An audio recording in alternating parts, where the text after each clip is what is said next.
What's up guys, welcome back to Gladiators. And today we're reviewing the Wilson Clash 100 Pro V3, and as we found out a few weeks ago with the Clash 100 review, it's not exactly a racket for the pro players, but it's good for, you know, the intermediate, kind of like guys who like to play and sometimes compete but aren't really focused fully on tennis and don't compete like, you know, in professional tournaments and whatever. But this racket, on the other hand, has the Pro letters next to its name, and that should indicate that it's a pro racket. But will it really stand up to its name, or is it just another marketing / naming trick? Well, I guess we'll find out now. Check out the specs.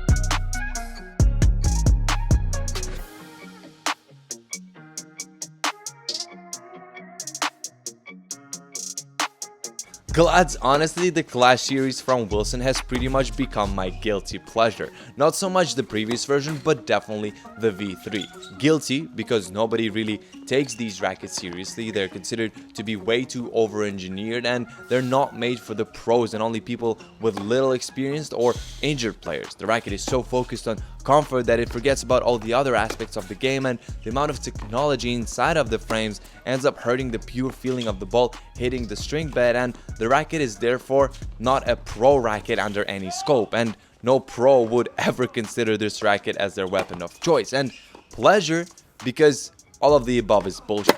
Because me, being a pro player, every time I pick this racket up, it puts a smile on my face. And if you think that that's not what your racket is meant to do, then just quit tennis, because you really don't get the point. And listen, I know that the Clash, even the pro version, is really not meant for the pros, and it's really not targeting them, and the naming is such simply just to make an accent on the racket being heavier and less of a toy than the normal Clash. But man, do I appreciate all the tech and thought that Wilson has put into this thing. I'm a pro player and I can totally play with a 93-inch head, Prestige Tour 600, and be just fine, but I really don't mind the sweet spot that is pretty much the size of the entire string bed on the Clash.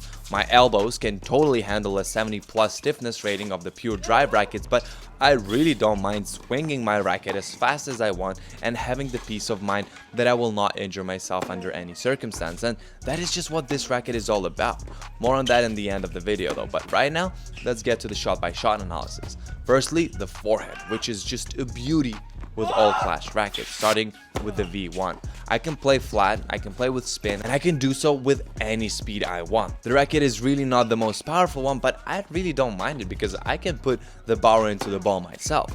But the feeling of confidence is just something I love about the Clash. I know that I can play flat, strong, deep, and be almost sure that the ball will go inside the lines, and that really means a lot for me, especially on the forehand side. And as I said, both flat shots and spin shots are equally good. Glads, if you feel like the Wilson Clash 100 Pro is your way to go, like always, you know where to get this thing. The link to purchase this or anything else tennis related, or any other racket, or just anything else tennis, is going to be down in the description below, together with our exclusive discount code that will save you a little bit of cash, which always helps. This also really helps the channel, so like always, it's a win-win situation. And we're back to the review. Onto the backhands, and the situation here is similar to the normal Clash in the sense that it lacks penetration. This racket is slightly heavier and it's rocking my favorite 16x20 pattern, but although it helps, it's still not where I'd like it to be. Makes me really want to know how this thing would feel if it had like 15 extra grams of weight on it. Serves, again, very stable, very consistent, very good spin, just not powerful enough, and generating power on the serves with the Clash Pro is really not the easiest task. If you don't rely heavily on your serve though, and all you need is to have a really good consistency, don't even hesitate. But if your serve is your main weapon, the Clash is not the best option, at least in its stock form. Volleys though, ooh, I don't know whether it's because Praneeth kept doing drop shot all the time, or I just felt so good about myself that I went to the net every second point, but I did find myself in the net quite a few times, and I felt very comfortable there because the sweet spot seemed to be so big that it seemed like even if I hit with the frame, the ball would go in, and I actually did hit with the frame and the ball went in. Returns were crazy good as well. Just swing at the ball and watch it go in, and even if you feel like the racket wobbles on contact, the ball is still gonna go inside the lines.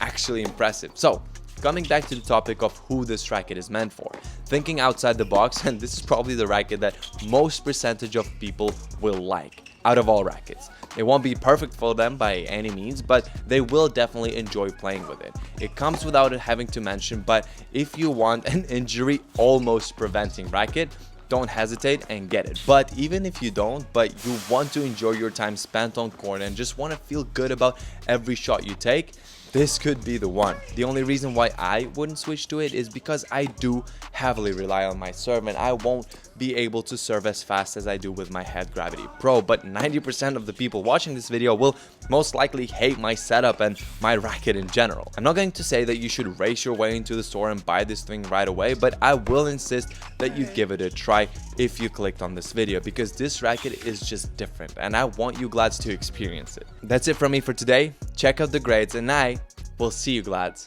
in the next one. Bye-bye. I just need